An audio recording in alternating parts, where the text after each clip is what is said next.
ପାଞ୍ଚଟି ପତିକି ବୁକିଂ କରିକି ଚଳେଇଛନ୍ତି। କ୍ରୋଧେ ଦାସୀ ରକ୍ତେ ବେଶ୍ୟା।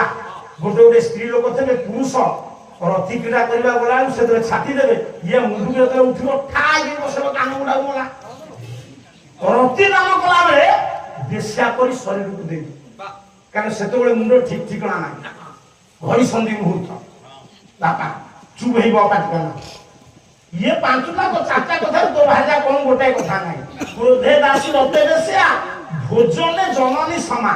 ସବୁ ମା ମାନେ ଶୁଣ, ଆମେ ବାହା ନହେବା ପର୍ଯ୍ୟନ୍ତ ମା ଆମକୁ ଖାଇବାକୁ ଦଉଛି ଦାୟିତ୍ୱ ନେଇ।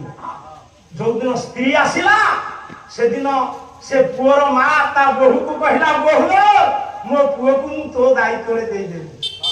ମାର ଦାୟିତ୍ୱ